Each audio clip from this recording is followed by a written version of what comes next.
costume catastrophe, when my Halloween outfit haunted my marriage. October 15th, I'm scrolling through my phone while sprawled across our living room sectional, my feet dangling over the armrest despite Ryan's constant reminders about preserving the furniture. A notification pops up, Sabrina's annual Halloween extravaganza. "Babe," I call out, not bothering to look up as Ryan enters from the hallway. "Sabrina's Halloween party is happening again. You know what that means." Ryan sighs, leaning against the doorframe. I catch his expression, that mixture of reluctance and resignation I've grown accustomed to during our 6 years of marriage. "Melanie, do we have to go this year?" "Last time was." He trails off. I roll my eyes. "Last time was amazing. We had fun." I thought, why does he always have to be such a buzzkill about these things? It's just a party. "You had fun," he corrects me, running a hand through his dark hair. Still wet from the shower. "I spent most of the night watching you down Jell-O shots with Sabrina's work friends while I made small talk with people I barely know." I sit up, already feeling defensive. "That's because you never try to engage with people. You just stand there looking miserable until it's time to leave." Ryan crosses his arms. At 36, he still has that athletic build from his college swimming days, though the stress of managing his accounting firm has added subtle lines around his eyes. "I engage plenty when there's something worth engaging with. Sabrina's parties are just..." He pauses, clearly searching for a diplomatic word. "Just what?" I challenge. "Excessive," he finally says. "And you always get carried away." I thought, here we go again with the judgment. I'm 32, not 82. I'm allowed to have fun. "Look," I say, softening my tone strategically.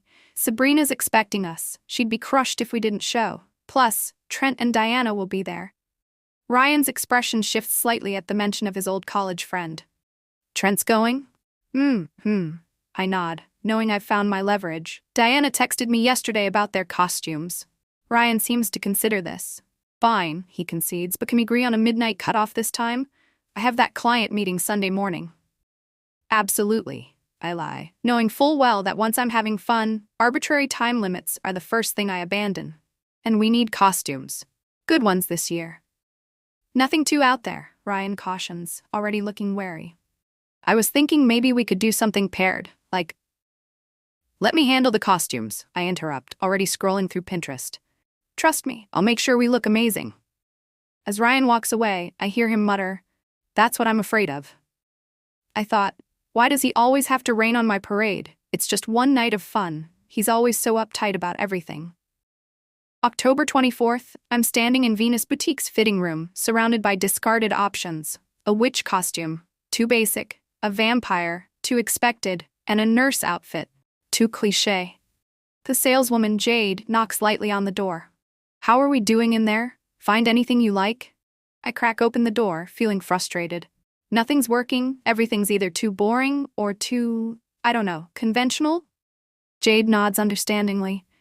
"You mentioned wanting to stand out at this party. What about something in our After Dark collection?" "After Dark?" I repeat, interest piqued. She motions for me to follow her to a section at the back of the store. "These are our more adventurous options, not your typical Halloween fare."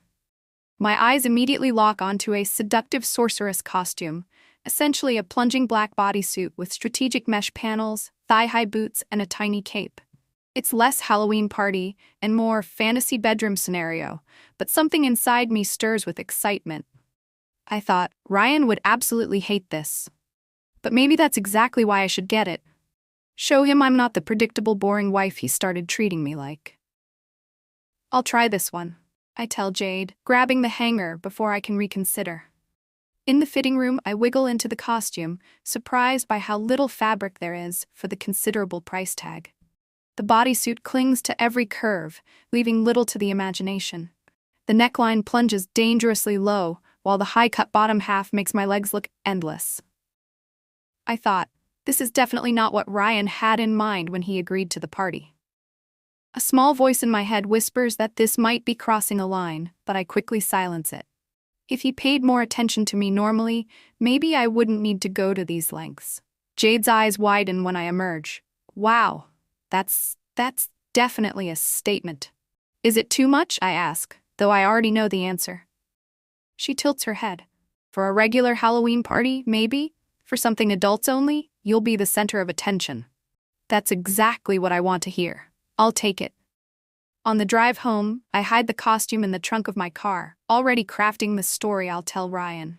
I'll say I found us matching costumes, him a wizard, me a witch, but I'll keep mine secret until the night of the party.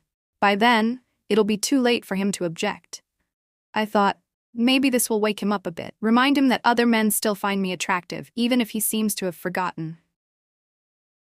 October 31st, I'm in our bedroom, door locked as I apply the finishing touches to my makeup, dramatic smoky eyes and blood-red lips that match my pointed witch nails. The costume looks even more revealing than I remembered, especially with the push-up bra I've added underneath. Ryan knocks on the door. Mel, can I come in? We need to leave in 15 minutes. Almost ready, I call back, hurriedly adjusting the bodysuit. Your costume is laid out in the guest room, the wizard robe and hat. I hear him sigh through the door. A wizard? Really? Trust me, we'll look great together. I lie, applying another coat of mascara. I thought, he's gonna freak when he sees this, but what's he gonna do? Make me change? We don't have time. 20 minutes later, Ryan's waiting by the front door in his wizard costume. A surprisingly dignified dark blue robe with silver stars and a matching pointed hat. He keeps checking his watch. Melanie, seriously, we're already late. What's taking so? His words die as I descend the stairs. His face transitions from impatience to shock to anger in rapid succession. What the hell are you wearing? I strike a pose at the bottom of the stairs, pretending not to notice his reaction. Do you like it? I'm a sorceress. It matches your wizard. That is not a sorceress costume, he says flatly. That's basically lingerie with a cape. I roll my eyes. Don't be so dramatic. It's Halloween. Everyone dresses sexy. There's sexy, and then there's... He gestures at my outfit, clearly struggling for words. You can literally see everything, Melanie. You're overreacting, I dismiss, grabbing my purse. It's a costume party at our friend's house, not a church service. Besides, we're already late. Ryan stands his ground. I'm not going anywhere with you dressed like that. For a moment, genuine hurt cuts through my defiance. Seriously? You should be proud to have a wife who still looks good enough to pull this off. This isn't about how you look, he says, his voice tightly controlled. It's about respect, for yourself and for our relationship. I thought, why can't he just be cool about this for once? Why does everything have to be a federal issue? Fine, I snap, grabbing my car keys. Stay home then. I'll tell everyone you weren't feeling well.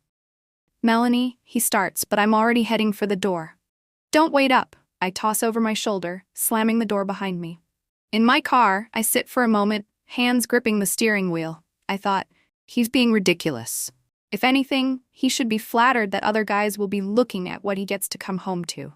I back out of the driveway, catching a glimpse of Ryan watching from the window, still in his wizard costume, looking both angry and somehow sad. 8:45 p.m. I'm walking up the winding path to Sabrina's sprawling Victorian home, already hearing music pulsing from inside. Jacko. Lanterns line the steps, their flickering faces casting eerie shadows across the elaborately decorated porch. I straighten my shoulders, pushing thoughts of Ryan's disapproval away. Holy shit, Melanie, Sabrina exclaims as she opens the door, her Cleopatra costume looking positively modest compared to mine. You are not playing around this year. I strike a pose, forcing a laugh. Go big or go home, right? Her eyes dart past me. Where's Ryan? Wasn't feeling well. I lie smoothly. Told me to come have fun without him. Sabrina raises an eyebrow but doesn't challenge me. Well, his loss is everyone else's gain. Come on in, shots await.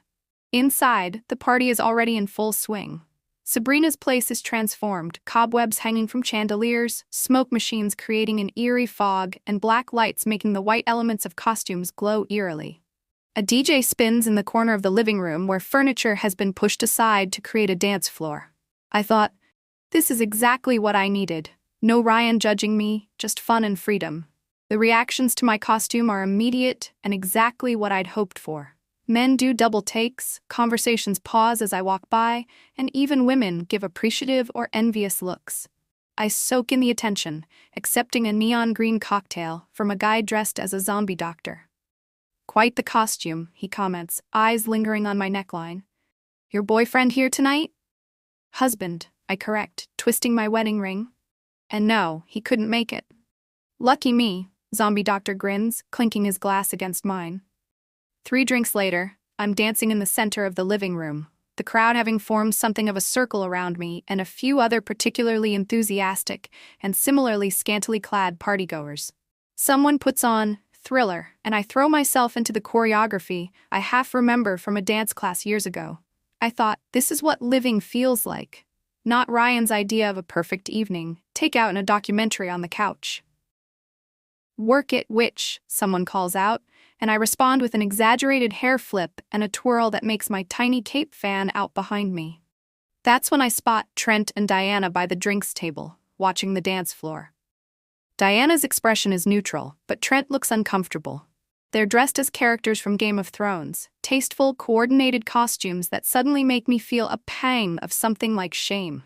I dance my way over to them, slightly wobbly in my thigh-high boots. Hey, you made it. Diana hugs me cautiously, careful not to spill her drink. Great party. Where's Ryan?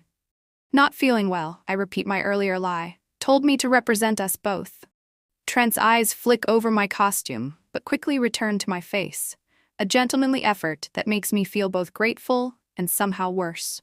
That's too bad, he says. I was hoping to catch up with him. We haven't had a chance to talk about that Clarkson account. Business at a Halloween party? I tease, deflecting. Classic Ryan move to miss the fun and make you talk spreadsheets instead. Trent doesn't smile.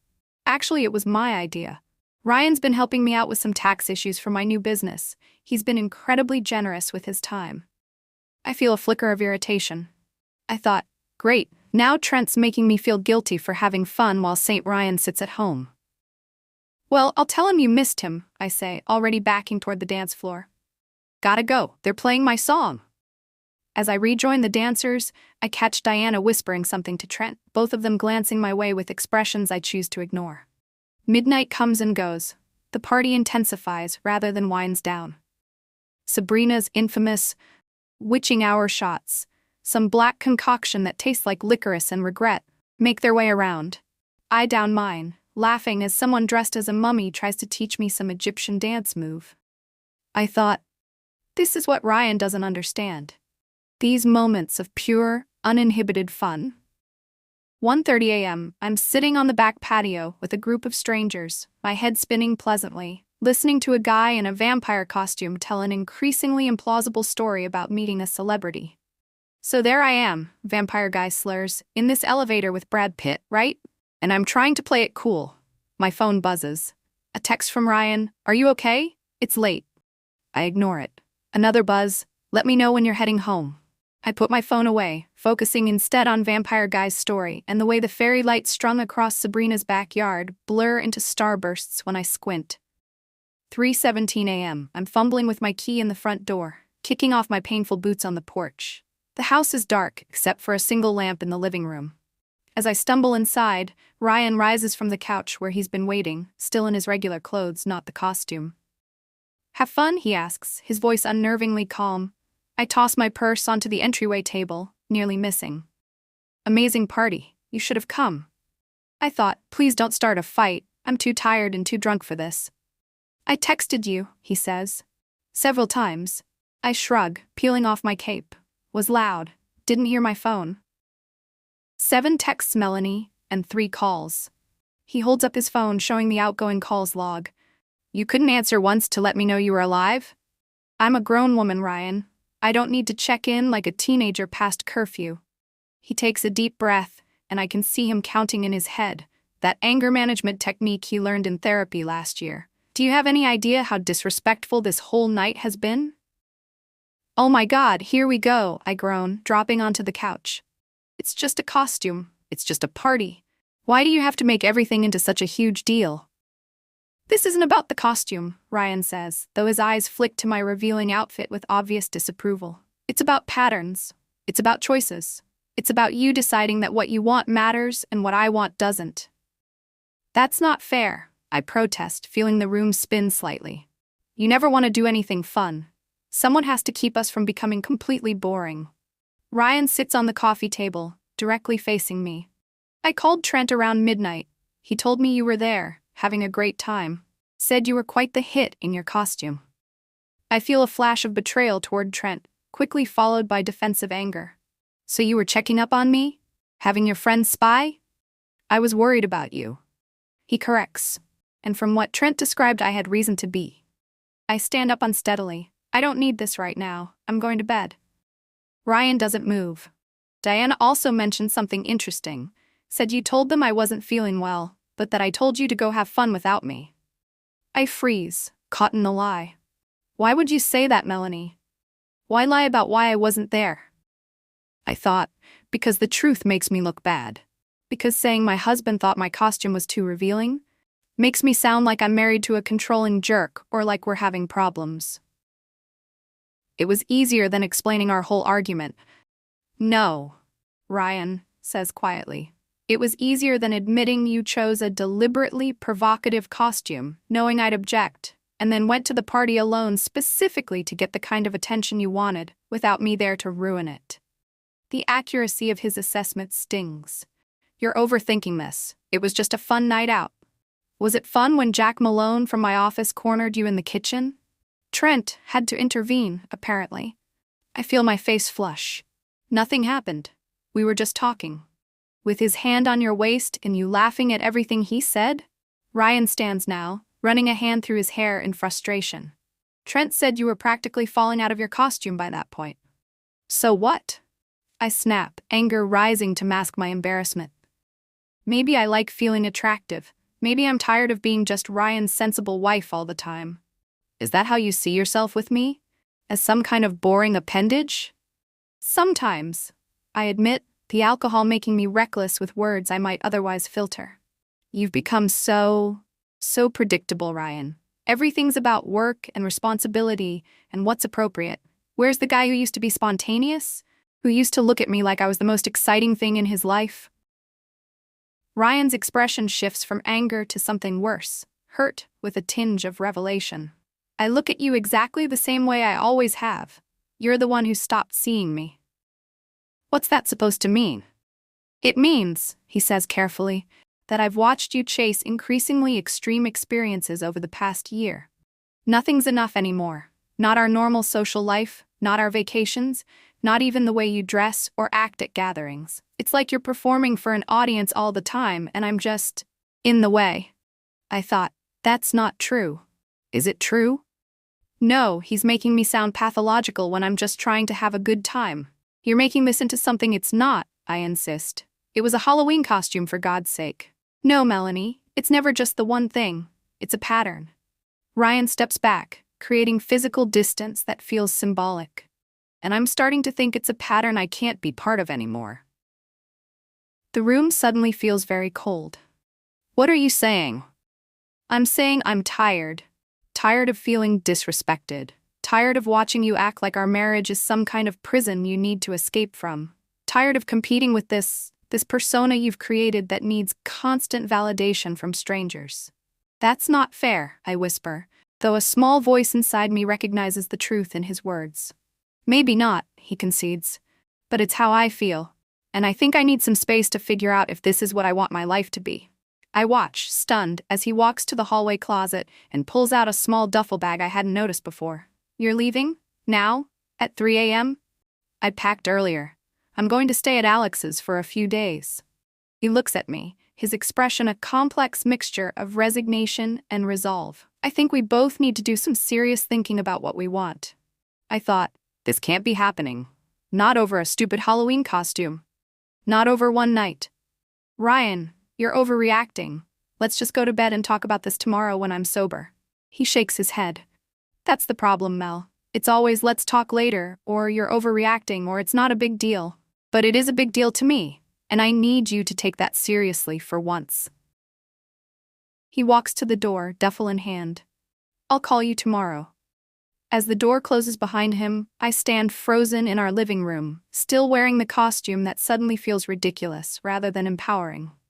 The silence of the house presses in around me, and for the first time I feel a wave of genuine fear that I've damaged something irreparable. November 1st, 11:36 a.m. I'm sprawled across our unmade bed, curtains drawn against the offensive of morning light. nursing the worst hangover of my adult life. My phone pings with a text from Sabrina. Epic night. You were the life of the party. How's the head this morning? I can't bring myself to answer. Instead, I scroll through my gallery, looking at photos from last night that people have already posted and tagged me in. Each image makes me cringe harder than the last. Me doing tequila shots with strangers, dancing on Sabrina's coffee table, posing provocatively with a group of guys I barely recognize. In the harsh light of day, my costume looks less sexy confident and more desperate attention-seeking. I thought, did I really think this was a good idea? What was I trying to prove? My eyes drift to Ryan's side of the bed, untouched, perfectly made from yesterday morning. The reality of our fight crashes back, intensifying my nausea. I grab my phone and type out a message to him. Can we talk? Please come home. The message shows as delivered, but there's no immediate response. No typing indicator. Nothing. I force myself into the shower, washing away the remnants of last night's makeup and the lingering smell of smoke and alcohol. As the hot water runs over me, tears finally come, partly from the hangover, partly from the dawning realization that I might have pushed Ryan too far this time. After my shower, dressed in sweats and one of Ryan's old t-shirts, I check my phone again. Still nothing. 2:15 p.m. I'm pacing across our backyard deck, autumn leaves swirling around my feet as I hold the phone to my ear, listening to Ryan's voicemail greeting for the third time. The beep sounds, and I struggle to find the right words. Ryan, it's me, again. Look, I know you're upset, and you have every right to be. I was thoughtless last night. The costume, the party, ignoring your texts, all of it. I'm sorry, really sorry. Please call me back, or just come home so we can talk. I pause, throat tight. I miss you. I hang up, sinking onto the deck steps, watching our neighbor Mr. Fitzgerald rake leaves in his yard. He waves cheerfully, oblivious to my distress. I manage a weak wave back, then drop my head into my hands. I thought, why didn't I just listen to him? Why do I always have to push boundaries? Was getting attention from strangers really worth hurting the one person who actually knows and loves me? My phone buzzes and I snatch it up eagerly, but it's just Diana. Hey, checking in, is everything okay with you and Ryan? Trent's worried. I stare at her message, unsure how to respond. Admitting the truth means acknowledging how badly I've messed up. Lying means continuing the charade that led to this disaster in the first place. After a long moment, I type, we're going through something. Ryan's staying elsewhere for a few days. I made a mistake. Diana responds almost immediately. I'm sorry to hear that. For what it's worth, Trent talked to Ryan this morning. He's pretty hurt, Mel. A new message arrives before I can respond. Look, I'm not taking sides, but as someone who cares about both of you, that costume and your behavior last night weren't just about having fun. It felt like you were trying to prove something, or hurt Ryan. Maybe think about why. Her words hit with uncomfortable precision. I thought, was I trying to hurt him? Was I punishing him for some perceived slight, or trying to make him jealous to get his attention? I don't answer Diana. Instead, I walk back inside and find myself standing in front of our bedroom closet, specifically Ryan's section. His clothes hang neatly organized. Work shirts, casual button-downs, the few ties he wears for client meetings. I run my fingers across them, remembering how he looked in each one. The Halloween costume I'd bought for him, the wizard robe, lies discarded on the floor where he must have changed out of it before I got home. I pick it up, noticing for the first time how much care I'd actually taken in selecting it. A quality costume that suited his tall frame and didn't make him look silly. I thought, I did want us to look good together. I just took a drastically different approach for myself. 5:45 p.m., I'm sitting at our dining table, staring at my untouched dinner, takeout from Ryan's favorite Thai place that I ordered in a pathetic attempt at, what? Sympathy? Nostalgia? The empty chair across from me feels accusatory. My phone lights up with a text from Ryan. I need more time. Staying at Alex's through the weekend at least. We can talk next week. The brief message feels like a punch to the gut. Not because it's harsh, but because it's so measured. So controlled. So unlike the passionate arguments we've had in the past that always ended with reconciliation by bedtime. I type back, I understand. I'm really sorry, Ryan. For everything, I love you. The message shows as read, but no response comes. November 5th, I'm wandering through Riverside Park, hands buried in my jacket pockets against the autumn chill. 5 days since Ryan left, and our communication has been limited to practical texts about mail and bills. The initial panic has given way to a hollow ache and increasingly harsh self-reflection.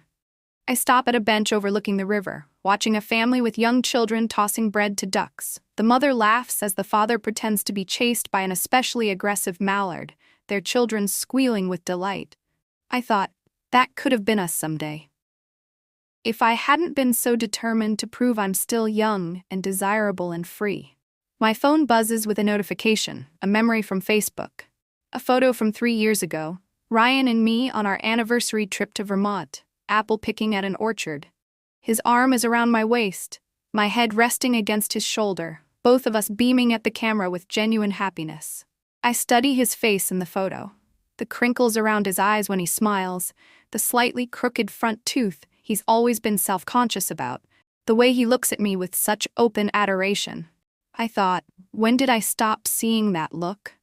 Or has it always been there, and I just stopped appreciating it? As I continue my walk, memories surface of other times I've pushed boundaries in our relationship. Wearing an inappropriately revealing dress to his company Christmas party last year. Flirting with the waiter during our anniversary dinner while Ryan watched uncomfortably. Constantly comparing our social life unfavorably to Sabrina's more exciting one. The pattern Ryan mentioned becomes painfully clear. It wasn't just the Halloween costume. It was a culmination of 100 small disrespects, a gradual erosion of the foundation of our marriage. I'm so lost in thought that I almost walk straight into someone coming around the bend in the path. Sorry, I wasn't. I begin, then freeze. Ryan? He looks as startled as I feel, standing there in running clothes, slightly out of breath. He's grown a shadow of beard over the past few days, something he knows I've always found attractive on him. Melanie, he says, his voice carefully neutral. I didn't expect to see you here. I needed to clear my head, I explain, suddenly self-conscious about my unwashed hair and the dark circles under my eyes. How are you? I'm okay, he says, and I realize with a pang that he does look okay. Not devastated, not falling apart without me, just subdued. Getting lots of thinking done. Yeah, me too. An awkward silence stretches between us. Ryan, I should get back to my run, he interrupts gently. Of course, I step aside but can't help adding, any idea when we might talk? He looks at me directly for the first time, his expression thoughtful. I was thinking maybe tomorrow, coffee at Jasper's? Around noon? Yes, I agree quickly. I'll be there. He nods, then starts to jog past me but pauses. Mel, for what it's worth, I know you didn't set out to hurt me. I think we just want different things right now. Before I can respond, he continues down the path, leaving me staring after him, his words echoing in my head. I thought, different things? Is that really true? Or have I just been so focused on what I think I should want that I've lost sight of what I actually have? That evening I find myself doing something I haven't done in years, flipping through our wedding album. The photos capture a day filled with promise and certainty. Ryan's face as I walk down the aisle, our first dance, feeding each other cake, surrounded by friends and family who believed in our future together. I run my finger over the vows printed in the album. Words we wrote ourselves about respect, partnership, and putting each other first. Somewhere along the way, those promises had become background noise, drowned out by my increasing need for excitement, validation, and attention.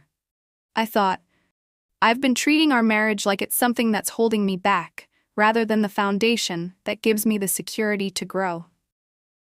November 6th, 11:54 a.m., I'm sitting at a corner table in Jasper's Coffee, nervously shredding a napkin as I watch the door. The cafe is busy with the weekend brunch crowd, conversations and coffee machine noises, creating a soothing background hum. Ryan walks in precisely at noon, punctual as always. He spots me immediately, and as he approaches, I notice small changes. Besides the new beard, his posture seems different, more relaxed yet somehow more confident. Hey, he says, sliding into the seat across from me. Have you ordered? Just a latte, I answer, pushing my hair behind my ear. I waited for you. He signals a server and orders a black coffee, then turns his attention fully to me.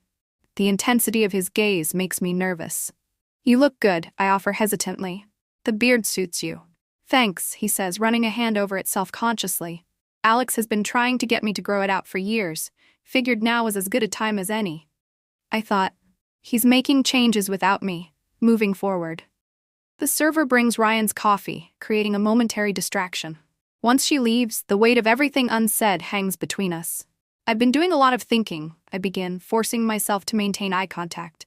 About us, about me, about patterns. Ryan nods, taking a sip of his coffee. Me too. I owe you an apology, I continue, the words feeling simultaneously inadequate and overdue. Not just for Halloween night, but for a lot of things. I've been reckless with your feelings, disrespectful of your boundaries, selfish. He watches me carefully, neither agreeing nor disagreeing. The costume, the party, it wasn't really about Halloween at all, I admit. It was about me needing some kind of validation or excitement that I felt was missing. But instead of talking to you about it, I just acted out.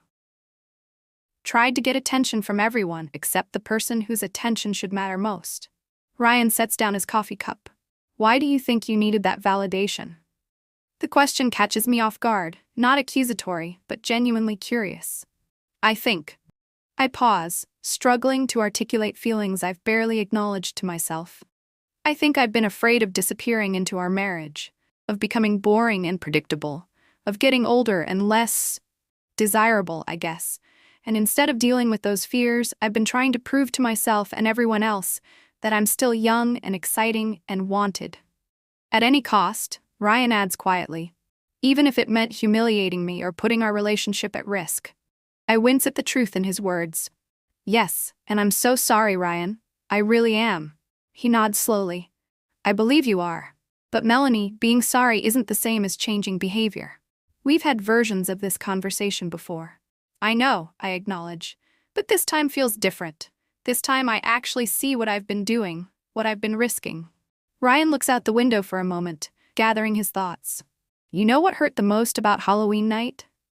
Not the costume itself, though that was challenging. It was knowing that you deliberately chose something you knew would upset me, then lied to our friends about why I wasn't there, like I was the problem that needed to be worked around. I was wrong, I say, my voice barely above a whisper. So wrong, and I hate that I made you feel that way.